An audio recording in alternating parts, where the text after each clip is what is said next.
That's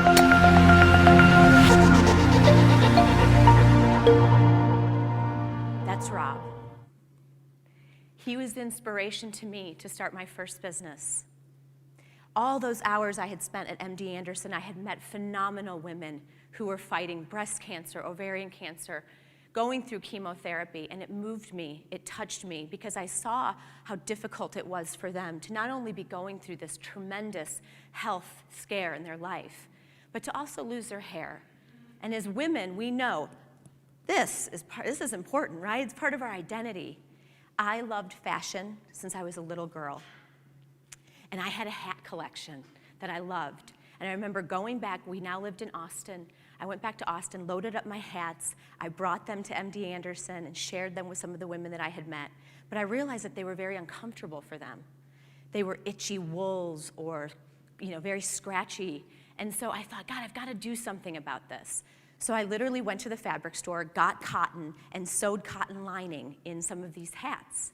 And I thought, why aren't there things like this for the women that need them? And when you're 17, 18 years old, you're an idealist. You can change the world, right? Anything is possible. And so at 19 years old, I started the Hat Box. It derailed me off of my college, and I started a hat company. The craziest of things. And I had a private dressing room for women who could go and try on their hats in privacy. I custom created these beautifully comfortable linings. And I remember MD Anderson gave my stepfather a gift, gave our family a gift of time. We got him for 7 years.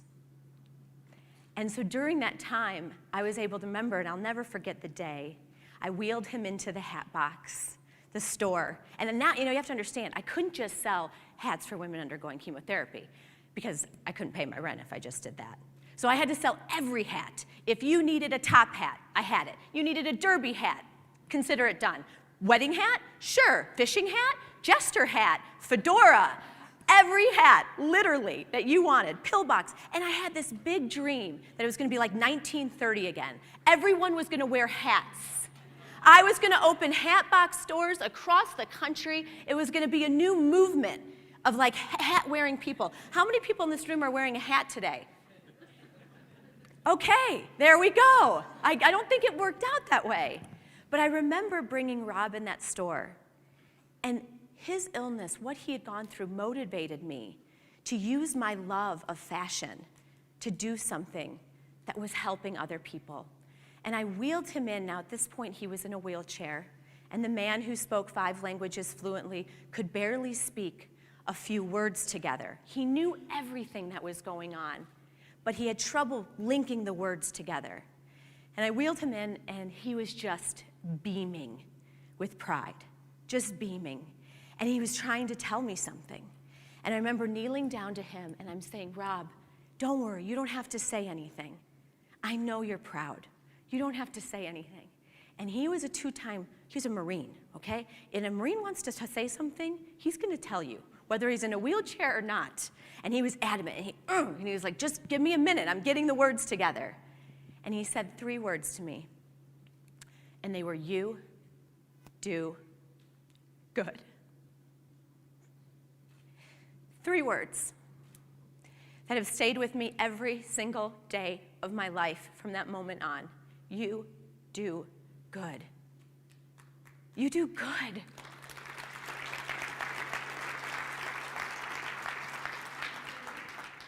And I knew what those 3 words meant.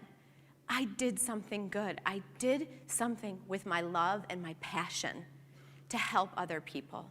I keep those words in my wallet everywhere in our company. If you guys look after this at #YouDoGood, you'll see what we're doing at Kendra Scott.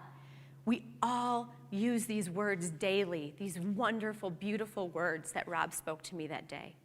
So here I am, right? The hats are going to be all over the world, hat stores everywhere. I'm running this store from morning until night. I'm eating top ramen. I hate top ramen now. I will not eat top ramen anymore, ever. That's what I lived on. I had to sell my car to pay my rent. I remember never sleeping thinking, how am I going to do this? Keystone margins, trying to mark down, and I would some days sell 2 or 3 hats a day. It was so depressing. Being there from 9 to 10 o'clock at night, 5 years. Now, at that point, the first one you saw, that was in a mall.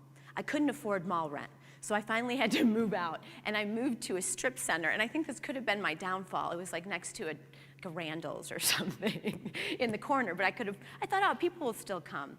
But I remember after 5 years, I couldn't do it anymore. I wasn't going to change the world with hats, and I failed. I had to close that store, and at this point, I also had lost my stepdad. Everything that I had thought that I was going to do was gone, literally gone. And I'll never forget that day because I was like, I'm such a loser. I mean, all these things were going through my mind of what an incredible disappointment I must be to my family. And now Rob is, looking down at me, probably just devastated, right? I mean, I'm just beating myself up like you would not believe. And I had one of those old school signs. The ones that you see them in like convenience stores. We were a little broke at the time. And it says, yes, we're open on one side, and then the other side it says, sorry, we're closed. Have you guys seen those? And it was so symbolic for me because I was like, moved everything out and the trucks came. And I had to turn that sign for the last time to say, sorry, we're closed.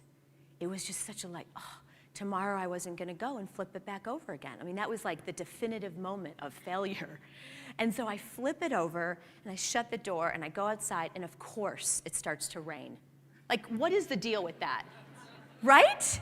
And I look up, and I'm like, you've got to be kidding me. It's raining, and I'm crying, and I'm like, I'm so miserable, and I hear a thump. This is the honest to God's truth. I hear a thump behind me. Y'all, the sign said, yes, we are open. After I know I just turned it to sorry, we're closed. It said, yes, we are open. It was an actual sign, people. Like a real sign. This was a sign. And I looked at it and I was like, at first I was like, this is some kind of sick joke. I have to go back in and turn this thing around again? You're going to make me go through all that drama of what I just went through. But then I looked at it and I was like, yes, we're open. Kendra, you have to stay open. You have to stay open to what is going to happen in your life. There is a reason that this moment, this really sad, terrible moment is happening. There is a reason, and I have to pay attention because this will all make sense someday if I stay open. I cannot give up right now. Moments of impact. How many of you remember where you were on the morning of 9/11? We all do, right? That's a moment that we shared together, that not just our country shared, but the entire world shared. And it was a moment that when we woke up on September 12th, it was like a different place. It was different than it was the day before. When you were a little kid, the dreams that you had of what you were going to be when you grew up, I know I'm embarrassed to say that's me. I raided my Aunt Joanne's closet. She was a fashion director at Gimbel's. I grew up in a little town in Kenosha, Wisconsin. The rest of my family were farmers and coal miners. And I had an aunt that was a fashion director for Gimbel's department store. They then became Carson Perry Scott and then Boston Store, I think. And she stayed with them. And her closet was magic. Because this little girl from Kenosha would go in. I mean, that was a scarf. So I took a leopard scarf, one of her big 80s gold stretchy belts. It was a wig. I don't know where the wig came from exactly. But I could be anything I wanted to be in that closet. And that's where it started. Fashion was magic to me. Fashion could bring you to a place that you never thought was possible. And in that closet is where I thought someday, maybe I could do this. But no one where I grew up became fashion designers. I mean, that wasn't real. Like, no one did that. But it started there, and it stuck inside of me forever. The moment I became a mom. The moment they hand you this little person, and they tell you, here, go home now and take care of it. I remember like, oh my God. Again, everything I thought was important up until that moment changed. Because when I became a mother, I knew that that little person I had just been given, I had to put first. I was going to be a mom first. But these moments, all of these moments in our lives, whether they're personal moments or moments that we share together, they are a bridge to get us to the other side, to get us to where we are going in our life. We need these moments, and we need to learn from these moments so that we can cross this bridge. The Hat Box was my master's degree in the School of Hard Knocks. I got Retail 101 the best you could imagine, literally from open to close. I learned everything I needed to know about retail, unfortunately the good and the bad, from the Hat Box. I learned the importance for me that you have a short time on this earth from my amazing, inspiring stepfather, that I wanted to do something good while I was here, something powerful. And I had that fire burning inside of me, and the memories of being in my Aunt Joanne's closet, of that fashion for me would be like the greatest gift in my life if I could do that every day. All of these little moments led me to Kendra Scott Jewelry.